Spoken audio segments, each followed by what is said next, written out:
Estamos en Marcos capítulo 14, ¿cierto? Estamos en Marcos capítulo 14. Es importante en esta mañana que intentemos meternos en la escena en la cual están ocurriendo estos hechos. Es muy importante que usted y yo intentemos trasladarnos a esa noche en la cual el Señor Jesucristo está teniendo esta conversación. ¿Con quién? ¿Con quién? Con sus discípulos. Específicamente, ¿con quién? Con Pedro. Pero es importante que usted y yo volvamos a ese día e intentemos meternos en la escena y estar en los zapatos de ese discípulo allí. Cuando uno estudia un pasaje, cuando uno prepara el pasaje, intenta buscar un título el cual usted a medida que va avanzando el mensaje usted lo esté recordando, el oyente lo esté recordando. Y luché con muchos títulos para este mensaje. Descarté muchos y quedaban dos, pero aún había un tercero que me sonaba en la cabeza. Y uno de los títulos que yo pensé para esta mañana es ¿Todos somos Pedro? ¿Todos somos Pedro? De alguna u otra forma, este pasaje ha quedado aquí escrito y ha quedado aquí en la palabra del Señor para demostrarnos que de alguna u otra forma todos somos Pedro. Y quiero hacer la aclaración porque quizás vemos este pasaje y queremos darle duro a Pedro, ¿sí? Pero no nos damos cuenta que la Escritura es como un espejo que está mostrando y nos está revelando lo que hay en ¿dónde? En nuestro corazón. Quiero hacer esa aclaración para que usted quizás en esta mañana lea el texto y lo lea mirándose en un espejo. Así que yo cada vez que diga ese Pedro no se podía quedar callado, ¿qué estoy diciendo? Ese Matías no se podría quedar callado. Ese Juan Manuel no se podía quedar callado. Ese Rodrigo no se podía quedar callado. Ese Juan Carlos Castro no se podía quedar callado. Esa es la idea, ¿sí? Al leer este texto. Y es importante, como les decía al principio, que volvamos a retomar. Recordemos que el capítulo 14 inicia con un complot de parte de estas personas que quieren matar al Señor Jesucristo. ¿Lo recuerdan? ¿Quiénes eran? Los principales sacerdotes y los escribas. Usted lo tiene ahí en los primeros versículos. Ellos tienen un plan y quieren mirar cómo matar al Señor Jesucristo, sí, pero no en la fiesta, ya nos explicaron, para que no se armara un gran alboroto, sí, sino que ellos quieren matarlo no en ese tiempo, pero ellos no son los que determinan el tiempo de la muerte del Señor Jesucristo. ¿Quién es el que determina cuándo ha de morir el Señor Jesucristo? Dios mismo. Aunque ellos están planeando, no será en el tiempo que ellos digan, sino en el tiempo que Dios diga. Mire el versículo 21. Porque el Hijo del Hombre se va tal como está escrito de él. No dice tal como los fariseos y los escribas y los sacerdotes lo han planeado. No, es como Dios ya lo había determinado. Este versículo nos muestra la soberanía de Dios. Este versículo nos muestra que nada sale del control de Dios. Pero al mismo tiempo, y miren lo importante aquí, estos hombres planean la muerte del Señor Jesucristo, pero la muerte del Señor Jesucristo no se llevará a cabo el día que ellos digan, sino que el día que Dios ha establecido y la forma en que Dios ha establecido. Pero este mismo versículo 21 nos muestra la responsabilidad ¿de qué? Del hombre. Mire el versículo 21, una vez más conmigo. Pero ay de aquel hombre por quien el Hijo del Hombre es entregado, mejor le fuera a ese hombre no haber ¿qué? El versículo es claro y nos muestra que el hombre es responsable de sus acciones. Esta mañana nos lo decían en la escuela bíblica, ¿lo recuerdan? Que es como por donde va el tren, ¿sí? Son dos rieles. Por uno está la soberanía de Dios y por el otro está la responsabilidad del hombre. Entonces el hombre no es una víctima. Entonces el hombre no es, como nos lo decían esta mañana, no es un títere, no es un robot, no. El hombre tiene voluntad y actúa según su voluntad.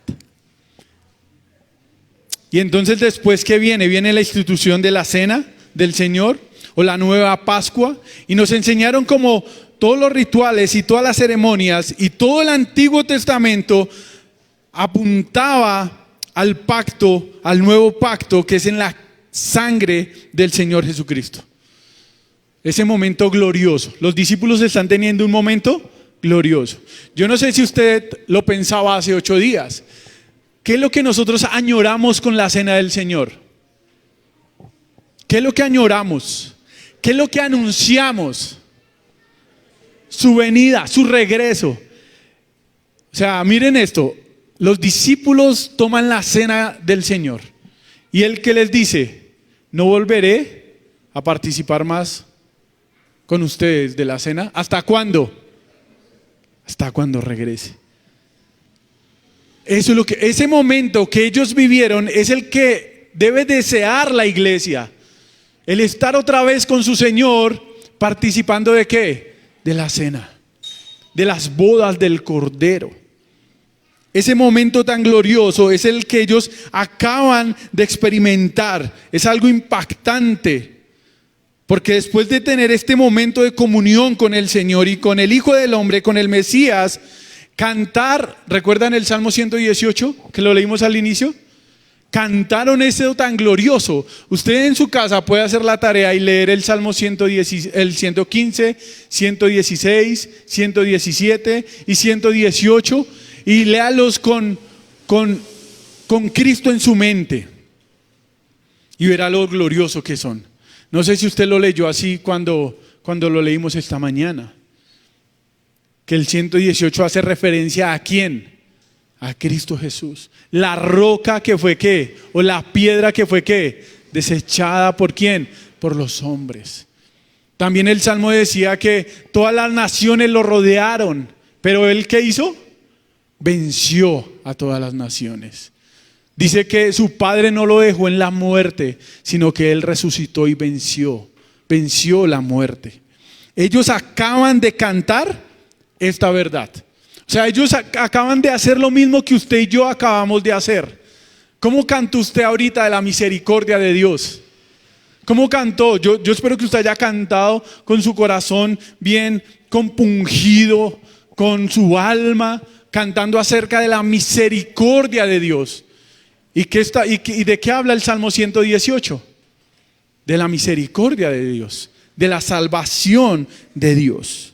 Ellos cantan y entonces salen. Más o menos la cena del Señor no es como la de nosotros hoy. ¿Cuánto dura la cena del Señor? ¿Cuánto le dedicamos? Por mucho. 20 minutos por mucho. ¿Y eso porque se alargue? Pues la cena aquí, ¿sabe cuánto duró? Como unas 5 o 6 horas duró la cena del Señor aquí. Entonces eran más o menos tipo 10 de la noche, 9 de la noche, y ellos salieron, dice la Biblia, salieron de allí. O sea que ellos salen y van ¿de qué? De noche. Van de camino al monte de los Olivos. Y van de noche, van caminando. Por eso el título en esta mañana es una conversación con un orgulloso. Porque en esa noche empieza una ¿qué? Una conversación. Inicia una conversación. ¿Sí? En esa noche arranca una conversación. Entonces, hoy el sermón va a ser algo diferente para los que toman apuntes, porque están acostumbrados a primer punto, segundo punto, tercer punto y conclusión. ¿Sí? Pero hoy usted va a tener que apuntar como si fuera un libreto. ¿Sí saben qué es un libreto? ¿Sí? De la actuación. Cuando usted pone palabras del primer actor, palabras del segundo actor, palabras del primer actor. Entonces, en esta mañana usted tendrá que apuntar así. Y lo primero que vamos a ver, puede colocar a usted palabras del Señor Jesús. Palabras del Señor Jesús. Y el versículo 27 nos dice cuáles fueron las palabras del Señor Jesús. Versículo 27, acompáñeme allí. Jesús les dijo. Todos ustedes, ¿qué van a hacer? Se apartarán. O en la Reina Valera dice, se escandalizaréis, o todos se escandalizarán, ¿sí? Se apartarán de mí, es lo que está diciendo el Señor. El Señor está diciendo es ustedes, por eso necesito que usted vaya a la escena. O sea, el Señor no les está diciendo, ustedes en unos 5 meses se van a apartar de mí. Ustedes en un año se van a apartar de mí. El Señor les está diciendo, ustedes esta misma noche se apartarán de mí. Esta misma noche, en unas pocas horas, se apartarán de mí. Ya hay uno que lo ha traicionado. Ya hay uno que salió de ellos. ¿Lo recuerdan? Lucas lo dice, Juan lo dice, que Judas salió para ir a entregar al Señor Jesucristo. En esta conversación no está Judas. Entonces en esta conversación quedan ¿cuántos discípulos? 11 discípulos. Y el Señor Jesús les está diciendo, ustedes 11, esta misma noche me abandonarán, se apartarán de mí. Ya había quedado a entregarme, el que ya había quedado a entregarme ya se fue, ya salió, ¿sí? Pero ustedes, así como estaba profetizado en el Salmo 41, versículo 9, de que Él iba a entregarlo, de que Él iba a traicionarlo, aún mi íntimo amigo en quien yo confiaba, el que de mi pan comía, contra mí ha levantado su talón.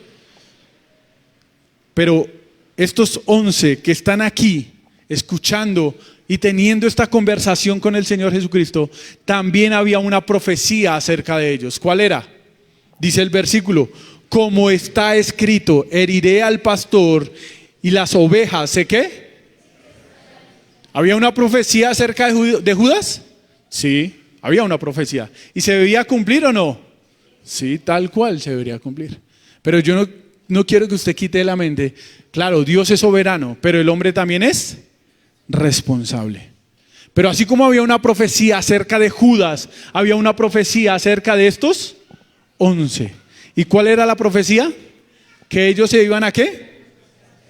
Y es necesario que vayamos a esa profecía. Está en Zacarías. Vaya conmigo en su Biblia. Antepenúltimo libro, está cerquita. Ahí unas hojas a la izquierda, sí, a la izquierda. Está cerquita porque es el antepenúltimo libro del Antiguo Testamento.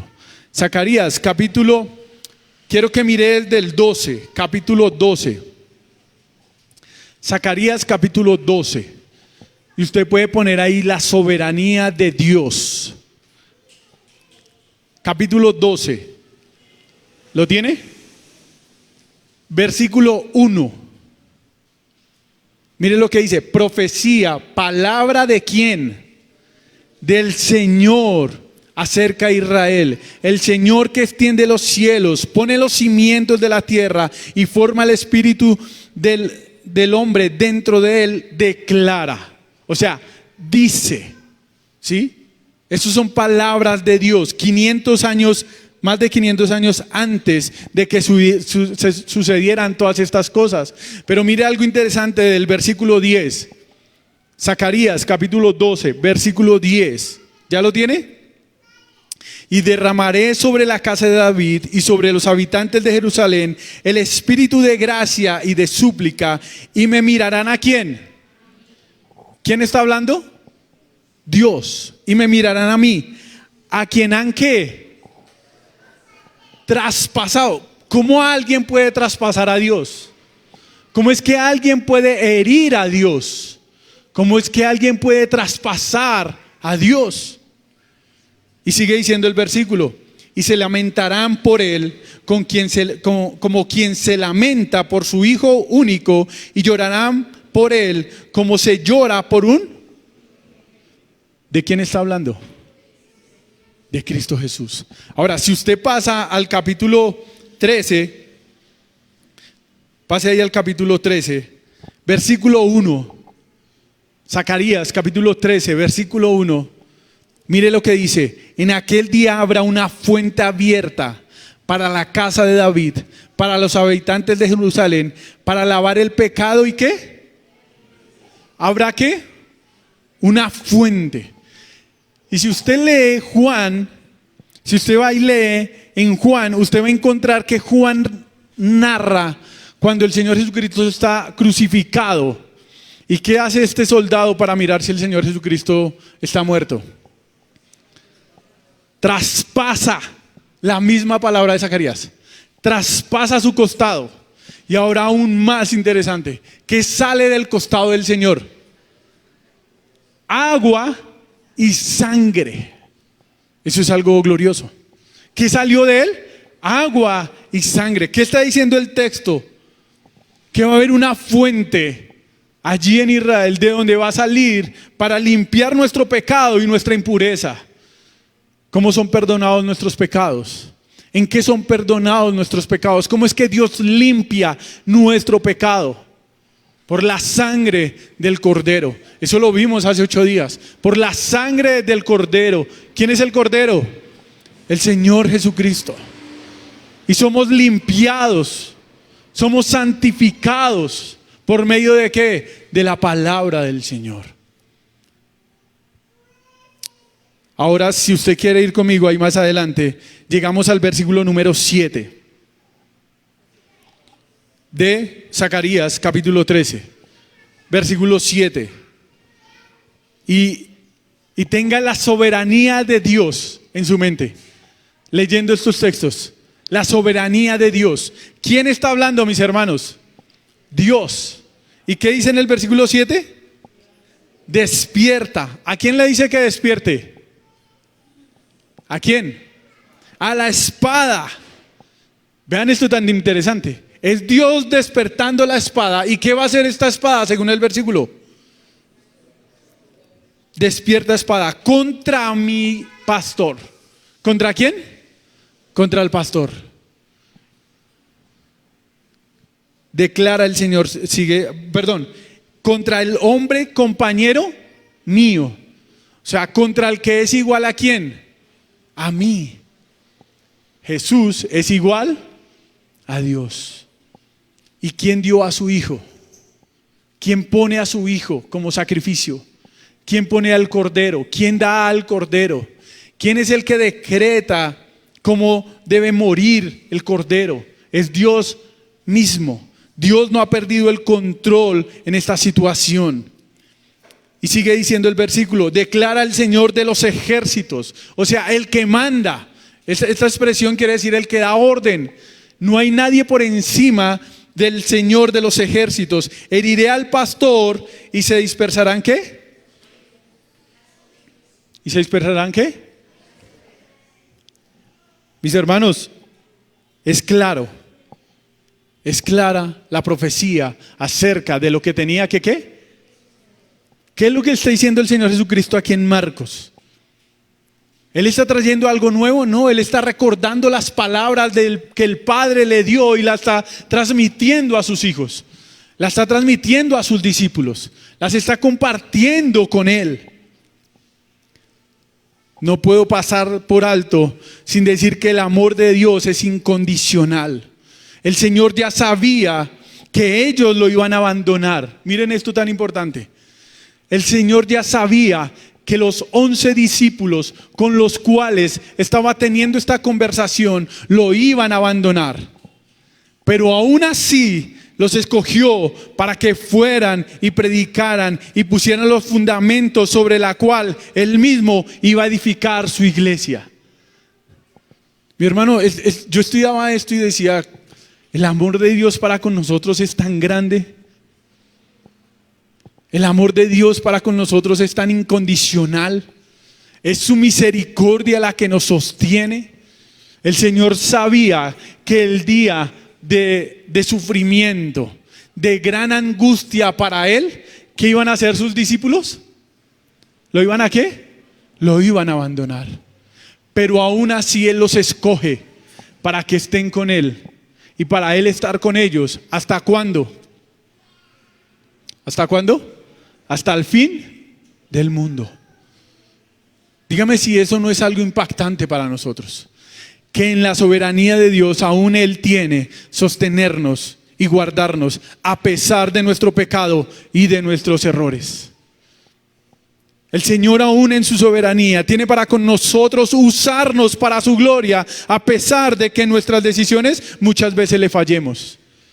Y eso es gracia, y eso es misericordia, y eso es bondad para con nosotros. Así que esta conversación está hablando ¿quién? Mis hermanos, y es interesante porque ¿quién es el que está hablando en esta conversación? ¿De quién es el primer guión? Del Señor Jesucristo. Y ustedes recuerdan las palabras de estos mismos discípulos unos capítulos atrás o unos meses atrás.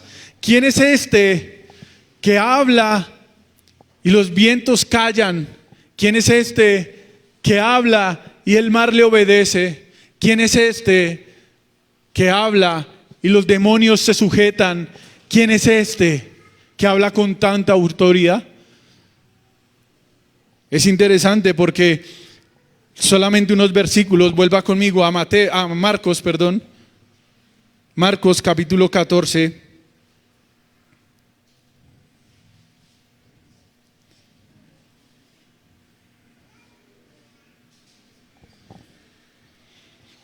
Si usted quiere mirar Marcos capítulo 14, versículo 18. Y estando sentados a la mesa comiendo, Jesús dijo: en verdad les digo que uno de ustedes me entregará, el que come conmigo. Pero mire la reacción de los discípulos. Versículo 19. Ellos comenzaron ¿a qué? ¿A qué? Hubo tristeza en su corazón. ¿Y por qué hubo tristeza en su corazón? ¿Por qué hubo tristeza en su corazón? Porque ellos dijeron: yo puedo ser un candidato a ocupar ese puesto. Yo puedo ser un candidato. Hay la opción de que yo sea un candidato del cual yo pueda estar entregando ¿a quién? A mi Señor, a mi Mesías. Y hubo tristeza en su corazón. Hubo tristeza de solo que pase ese pensamiento por su mente de decir: yo puedo ser aquel que entrega a mi Señor. Pero si seguimos el libreto, en el versículo 29, esa no fue la reacción en esta ocasión. Ahora, si usted está apuntando, puede poner allí palabras de Pedro o guión de Pedro.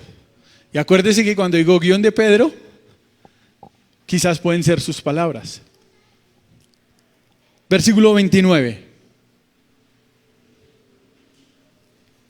No he saltado el 28, lo he hecho a propósito, ahorita volvemos al 28. Pedro contestó: aunque todos se aparten, yo, sin embargo, ¿no lo qué? No lo haré. Mi hermano, hay momentos que deberíamos aplicar Proverbios 16, muchas veces nosotros a veces aplicamos y pensamos de que si nosotros hablamos más, demostramos que sabemos. Pero Proverbio dice que el necio si calla, pasa ¿por qué? Por sabio. O sea, en este momento era el momento que Pedro tenía que agachar la cabeza y decir: Señor, guárdanos. Señor, si es así, perdónanos. Señor, si es así, que tu mano nos sostenga. ¿Pero qué hace Pedro? Todo lo contrario. Hizo todo lo contrario. Pedro se le olvidó Proverbios 16, 18. ¿Sí lo recuerdan? Antes del quebrantamiento es ¿la qué? La soberbia. Antes de que llegue el quebrantamiento es el orgullo. Antes de la caída, la altivez de espíritu. O sea, Pedro dijo: ¿yo cómo voy a cometer ese pecado que tú estás diciendo, Señor? Es algo loco. Es algo ilógico que yo, Pedro, vaya a cometer el pecado que tú estás diciendo. Es ilógico que yo, Pedro, cometa el pecado que tú estás diciendo. Otra señal del orgullo, ¿cuál puede ser? Que se ve más o tiene una autoestima más arriba que ¿qué? que los demás. Pedro se acerca al Señor y quizás lo abraza y le da la vuelta. Señor, quizás estos que están aquí te pueden fallar. Estos que están aquí, sí, claro, yo sí lo he visto en Juan, yo no lo he visto como muy seguro. Yo en ellos no los he visto como muy seguros. Ellos quizás sí pueden pecar, pero ¿yo qué? Yo no voy a pecar. Mi hermano, y algo que hay que aclarar aquí, quizás Pedro está siendo sincero. Quizás Pedro está siendo sincero diciéndole al Señor, y es que, por eso le digo, inténtelo traerlo al hoy. Acabamos de cantar. Ahorita a mediodía usted sale de esta reunión. ¿Y cómo sale? Firme. Que venga la tentación. Que venga lo que sea. Estoy preparado. Pero ¿qué pasa el lunes en la mañana? ¿Qué pasa con la tentación el lunes en la mañana? O no más, ¿qué pasa esta noche en nuestras vidas? Porque pensamos que somos inmunes al pecado.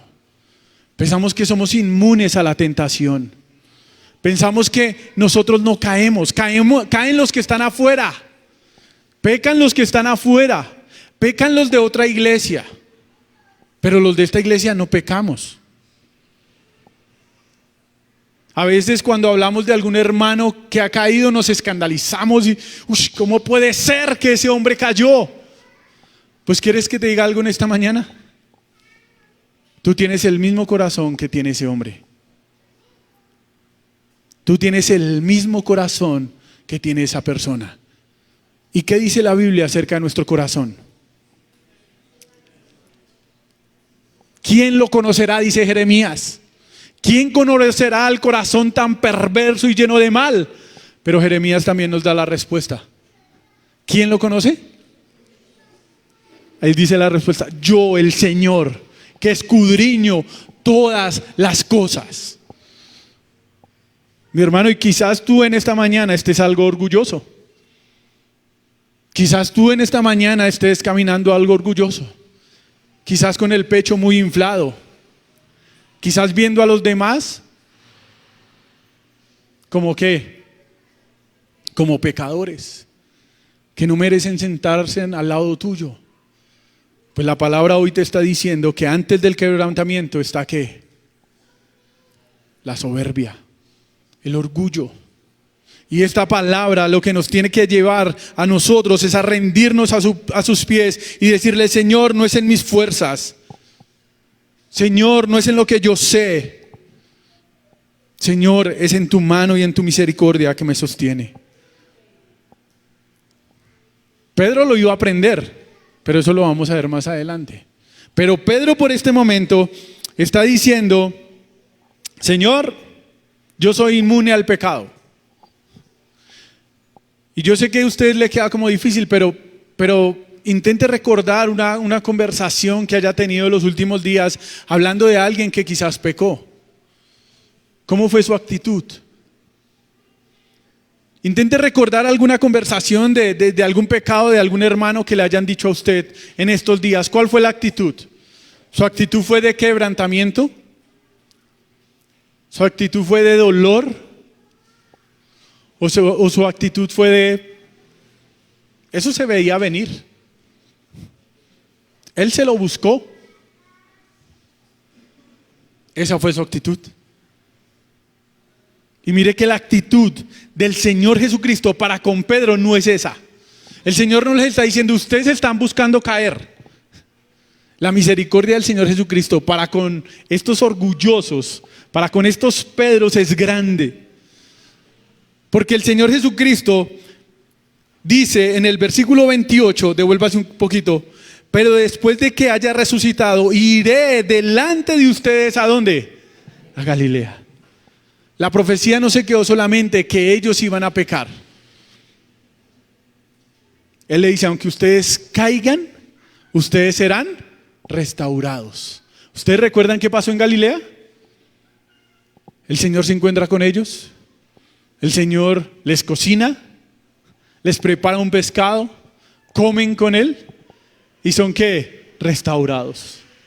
El Señor fue a buscar a sus ovejas. ¿Recuerdan Juan 10? ¿Sí? ¿Lo recuerdan? Donde dice que Él es el buen pastor y Él da su vida, ¿por qué? Por sus ovejas. Nadie le quita la vida, sino que Él la pone. Pero Él tiene el poder y la autoridad para volverla a tomar. Y Él va y busca a sus ovejas y las restaura. Yo quiero que me acompañe al paralelo de este pasaje en Lucas.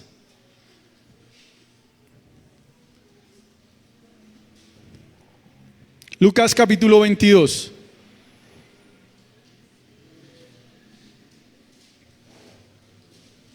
Es el paralelo.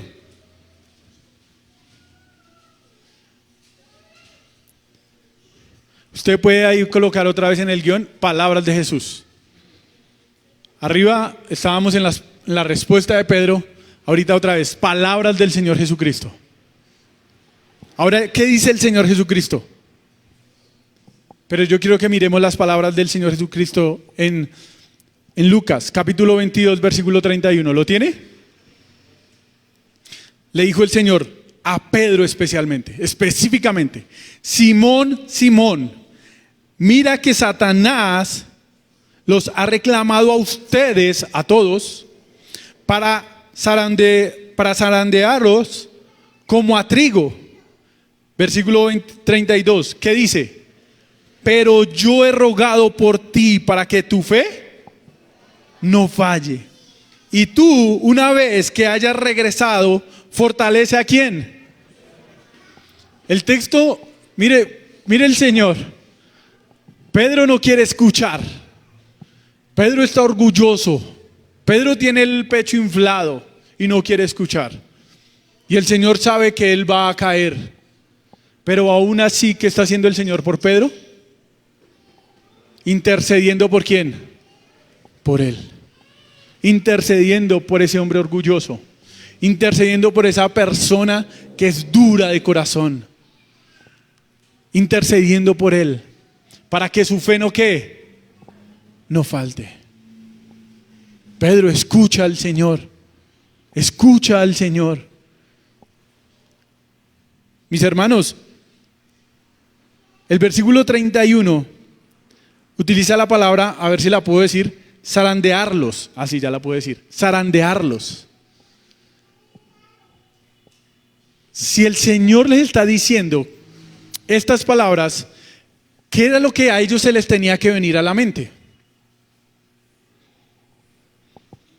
¿Qué era lo que tenía que venirse a la mente a estas personas? Pues ellos tenían que recordar a alguien en la Biblia, a alguien, a un episodio parecido a este, que Dios el Padre está allí y vienen todos sus hijos y entre ellos viene Satanás y él pide a alguien. ¿A quién pidió? A Job. Esa era la escena que ellos tenían que traer a su mente. ¿Y a Job cómo le fue? ¿Fue fácil esa zarandeada?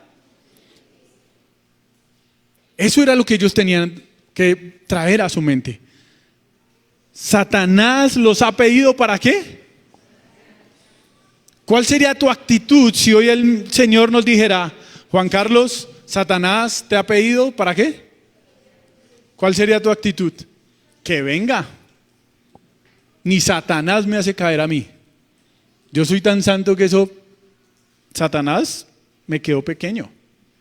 Que me mande el demonio más ejercitado que tenga y verá que yo lo atiendo con una mano atrás. Yo lo atiendo con una mano atrás. Esa debe ser nuestra actitud. Eso es lo que le está diciendo el Señor a Pedro. O sea, Pedro, mira que va a pasar esto. Pedro, mira lo que va a ocurrir. Pero Pedro sigue siendo orgulloso. Sigue confiando en él mismo. Se ha olvidado lo que él cantó. Que la roca no es él. Esa mala interpretación la dieron fue después. Pero la roca no es Pedro. La roca es Cristo. Y mi confianza debe estar en Cristo. Mi confianza debe estar en Él. Mire que el que piense estar firme, mire que ¿qué? mire que no caiga. Venga, si usted ve a otro hermano pecar, vaya y restáurelo, pero no con el ego y con el orgullo como si usted no fuera a pecar. Eso no dice la Biblia, sino teniendo cuidado que tú mismo de aquí a mañana puedes ¿qué? Caer. Mis hermanos, nosotros como iglesia, nuestra fortaleza no es el conocimiento en nosotros mismos. Nuestra fortaleza es Cristo, es su misericordia y es su bondad.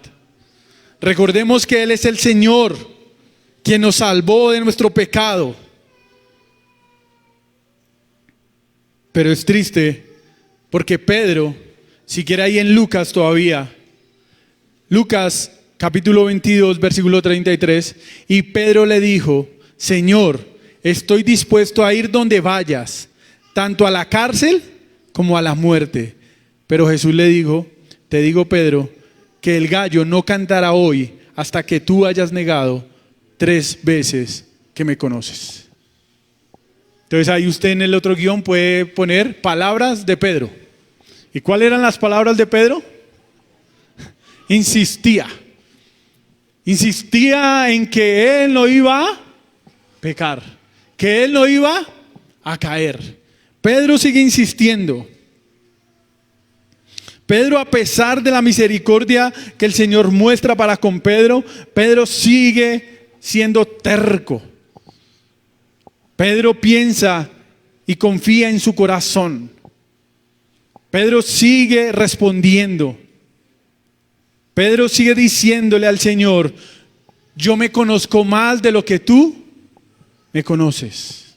Señor, yo me conozco más de lo que tú me conoces. Por eso, Pedro fue totalmente responsable en su caída. ¿Qué exhortación le había hecho el Señor aquí?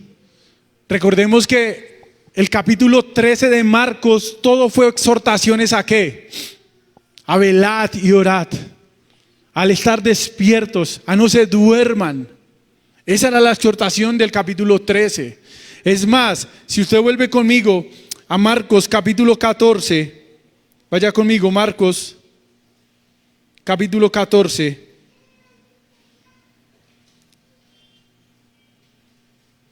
Después de esta escena, ellos llegaron al monte, o llegaron a un lugar llamado Getsemaní. Y el Señor toma a unos discípulos y se los lleva ¿para dónde? Se los lleva aparte. ¿Y qué les dice? ¿Duerman? No, oren conmigo. Y el Señor se aparta y empieza a orar en gran angustia porque viene la hora. Versículo 37 de Marcos capítulo 14.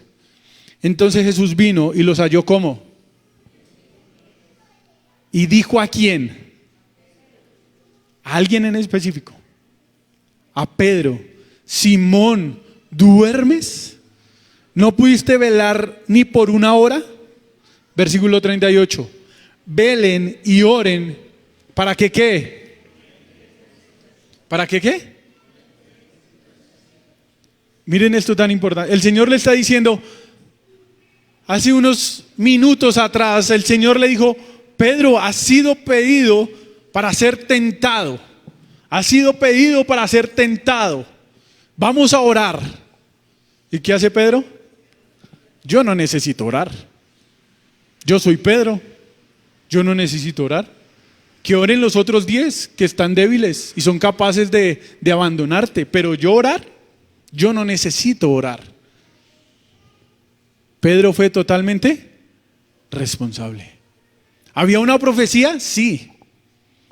¿De que ellos se iban a apartar? Sí. Dios es soberano. A Dios no lo toma por sorpresa ninguna decisión que tome el hombre. Dios no se sorprendió cuando los 11 huyeron, porque Dios ya lo había decretado. Pero los hombres son responsables porque ellos mismos tomaron su decisión. Mientras el Señor Jesús les dice oren, ¿ellos qué están haciendo?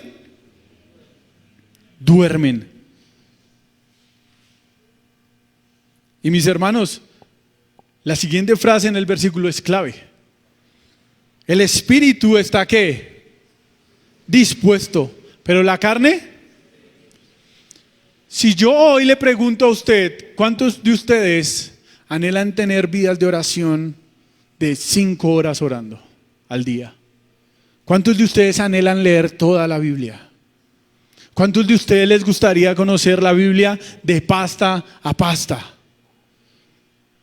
Yo creo que aquí todos levantaríamos la mano, ¿o no? Ese es nuestro anhelo. Esa es nuestra intención. Eso es lo que nosotros queremos. Eso es lo que el Espíritu quiere. Pero ¿qué pasa cuando, no sé si a usted le ha pasado, pero a mí me pasaba cuando yo era pequeño? Mi mamá nos arrodillamos con mi mamá en la sala a orar. Y a los 10 minutos, mi mamá tenía que mirar si nosotros estábamos despiertos. O a los 10 minutos usted sentía una motivación en su brazo. Y volvía al Espíritu otra vez por esa motivación. Mis hermanos, el Espíritu está dispuesto, pero la carne es ¿qué? Débil. Tú hoy te puedes creer muy fuerte.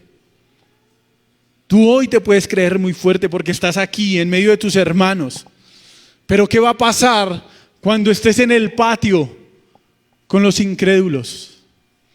¿Qué va a pasar cuando no estés ni tan cerca de Jesús, pero a la vez ni tan lejos, y que la gente pueda decir, tú eres cristiano? ¿Lo vas a negar? Pues si has alimentado la carne, lo vas a negar. Y lo vas a negar de la misma forma y aún peor que la que lo negó Pedro. O dígame si nosotros no negamos al Señor cuando alguien está hablando mal del Evangelio y tú te quedas callado. O dígame si no negamos al Señor cuando estamos en un salón de clases y el profesor niega la existencia de Dios. O dime si no negamos al Señor cuando hay un amigo cerca y no le compartimos el Evangelio. Dime si no negamos al Señor cuando nuestra forma de comportarnos y nuestros afanes son los mismos de este mundo. Porque el Señor lo dijo, los que se afanan por las cosas de este mundo, ¿quiénes son? Los incrédulos, los que no me conocen. Pero ustedes, ¿por qué se tienen que afanar? Por las cosas que están ¿en dónde? En el cielo. Dígame si ahí usted y yo no estamos negando al Señor. Dígame si ahí usted no es Pedro igual que yo. Por eso Pedro aprendió y nos escribió estas palabras en 1 de Pedro capítulo 5 versículo 8.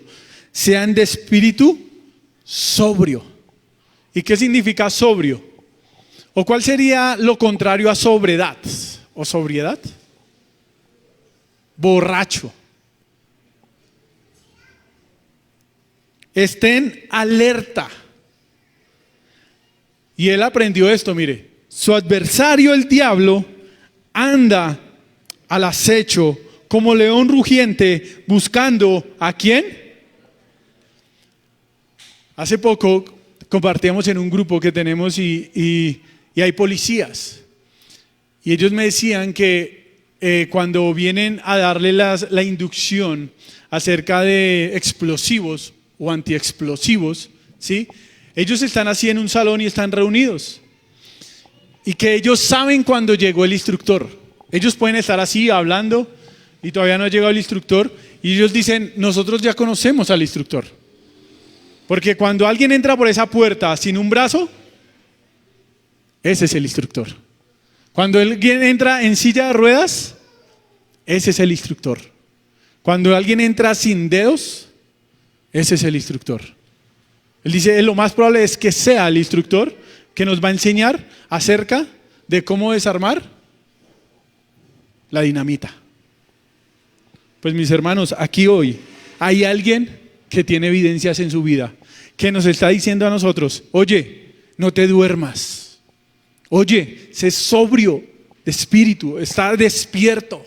No descuides tu vida de oración. No descuides tu lectura bíblica cada día, cada mañana? Hay alguien aquí con ciertas cicatrices en su vida diciéndonos, nosotros tenemos un enemigo que es un león rugiente que anda buscando a quien devorar.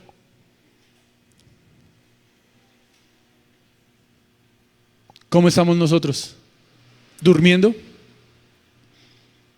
Mira tu vida de oración, mi hermano. Iglesia, miremos nuestra vida de oración. ¿Cuánto tiempo dedicas a orar? A veces es difícil, sí. A veces hay sueños, sí. Pero si somos conscientes de que hay un enemigo buscando a quien devorar, ¿será que usted se va a quedar dormido? Había un pastor que utilizaba una ilustración, es como el soldado que está en la guerra, está en el monte, con el enemigo al frente, y están disparando, y están cayendo bombas, y están mandando cilindros, y usted está allá. Intente trasladarse a esa escena. Tiene usted su fusil en la mano, lleva 3 días de combate, dando fusil en la noche, sin poder ver muy bien. Lo único que usted ve son luces y ve los morteros cuando salen desde el enemigo. Y usted lleva 3 días luchando. ¿Usted qué hace? Usted se para y dice, paren un momentico, voy a dormir un rato porque estoy cansado. Dejen de mandar ya, no más. O le dice a la tropa, venga, sigan ustedes allá adelante que yo voy a dormir un ratico. ¿Usted diría eso? ¿Sí? ¿Usted lo diría? Usted podría dormir, mientras caen bombas, mientras escucha bala, mientras escucha tiros. ¿Usted podría dormir? Pues mi hermano, ¿en dónde estamos?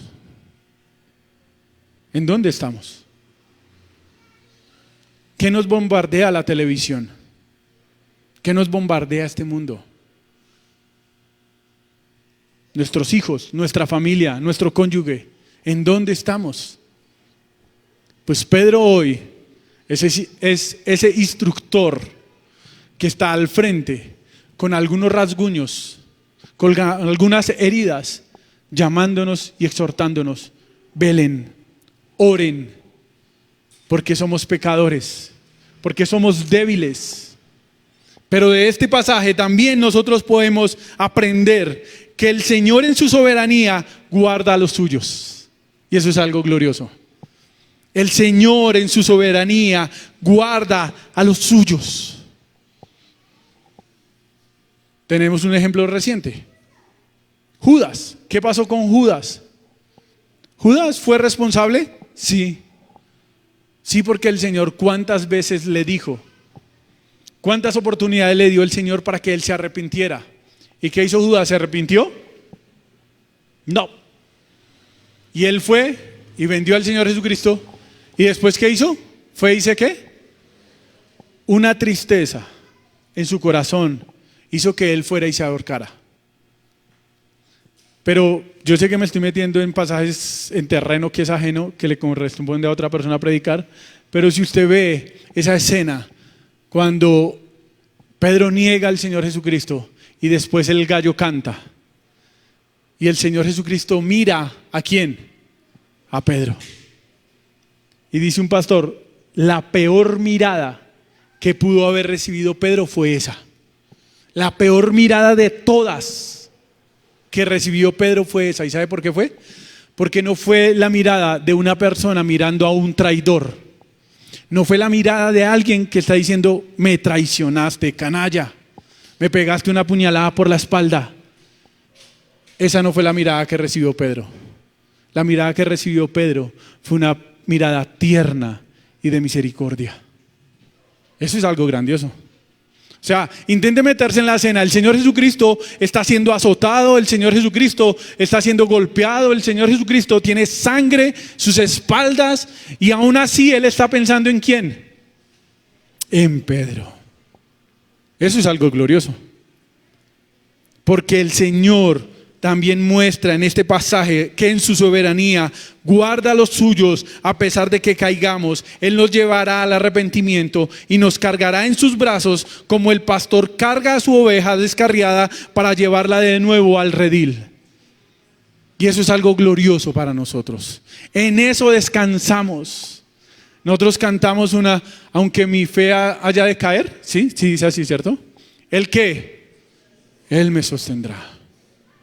Él me sostendrá. Porque la confianza no está en nosotros. La confianza no está en lo que yo sé, en mi conocimiento. Mi confianza está en ¿quién? En Cristo Jesús. Que Él que me sostendrá. Puede que caigamos, pero tenemos un gran Salvador que no nos dejará, no dejará al justo caído. Aquel que ha creído en Él, Él lo levantará. Estamos en sus manos. Juan capítulo 10.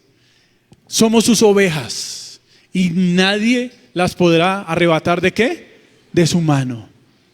Entonces la pregunta en esta mañana, ¿eres una oveja de ese redil? ¿Estás en las manos del Señor? ¿Has creído en ese Señor? ¿Tienes esta seguridad en tu vida de que a pesar de que tú caigas, el Señor te levantará y seguirás avanzando hacia la santidad que Él quiere para tu vida? Y todo porque nuestro Dios es soberano. Ningún hombre pudo ni puede obstaculizar la obra del Señor. Nadie pudo hacer nada cuando Cristo fue crucificado, tanto para impedirlo como para apoyarlo, porque toda la gloria es para el Señor. Si Pedro no hubiera caído, Pedro hubiera podido gloriarse de algo. Pedro hubiera podido decir, gracias a mí es que Jesús soportó la cruz, porque yo estuve con Él. Pero el Señor obró de una forma que toda la gloria es para ¿quién? Para Él. Y así es en nuestra salvación. ¿Tenemos algo en que gloriarnos nosotros? No. ¿Somos pecadores? Sí. Pero tenemos un gran Salvador que está obrando en nosotros y que nos está santificando y que sigue obrando en cada uno de nosotros y que nos manda a que nosotros luchemos. Y yo lucho con esto, ¿no? Porque somos salvos, sí, pero tenemos que luchar, tenemos que pelear, tenemos que seguir en la guerra. Tenemos que seguir orando, tenemos que cuidar nuestra salvación, no porque la vayamos a perder, sino porque es algo precioso que se nos ha entregado, es algo precioso que se nos ha encomendado en nuestras manos. Y por eso velamos y oramos y nos deleitamos en nuestro Señor y en nuestro Salvador. Amén. Dios es soberano, pero el hombre es responsable. Póngase de pie y oramos, mis hermanos. ¿Hay Pedros en esta mañana aquí? Amén. Señor, te damos gracias por tu palabra. Es glorioso, es de gran alivio saber que nuestra vida está en tus manos, Señor. Es de gran gozo, de gran tranquilidad, de gran esperanza saber que nuestra vida está en tus manos, Señor. Que estamos seguros que somos tus ovejas. Oh Señor, tenemos un gran pastor que dio su vida por sus ovejas y que cuida de ellas y que las pastorea. Y que si algún día nos apartamos de ti, Señor, tú de alguna u otra forma nos traerás de nuevo, Padre. Señor, ayúdanos cada día a crecer en oración. Ayúdanos a crecer en tu palabra. Ayúdanos, Padre, a no confiar en nosotros mismos. Ayúdanos, Padre Celestial, escudriña mi corazón y ve si en él hay camino de maldad, si hay pecado, y guíame al arrepentimiento. Guárdame de los pecados que me son ocultos y guíame al arrepentimiento. Ayúdame para que cada mañana, cada día, yo esté en oración buscándote. Oh Señor, ayúdame a estar despierto y a velar. Porque nuestro enemigo, el diablo, Señor, anda como león rugiente, buscando a quien devorar, Señor. Y yo te necesito. Sé mi refugio, sé mi amparo, sé mi fortaleza, sé mi roca sobre la cual, Señor, yo esté todos los días, Padre. Oh, mi Señor, guárdame del orgullo. Ayúdame, como compartían en estos días en el grupo de la iglesia, ayúdame a hacer morir el orgullo. Ayúdame para que yo sea una persona humilde, para que yo viva según lo que tú has mandado en tu palabra. Ayúdame a mirar a mis hermanos no por encima del hombro, sino a mirarlos con amor, con misericordia, con bondad, así como tú has visto a este pecador. Oh Señor, quizás hoy estoy siendo orgulloso, quizás hoy me estoy comportando como Pedro. Ayúdame, Padre, a rendirme ante ti, Señor. Hoy oramos por esos hermanos que quizás en este momento han caído. Y no oramos como el fariseo, no oramos como aquel fariseo que está de pie diciendo gracias, Señor, porque no soy como aquel que pecó.